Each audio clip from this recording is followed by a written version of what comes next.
Azad Kashmir police کا یہ مطالبہ ہے کہ ہمارے پرائم منسٹر جناب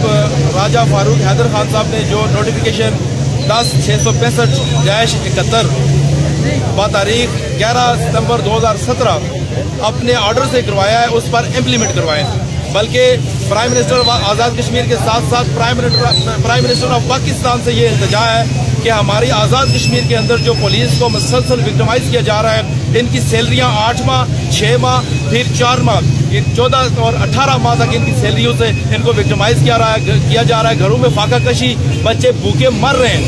والدین بغیر دوائیوں کے اسپتالوں میں اور بغیر علاج معالجے کے مر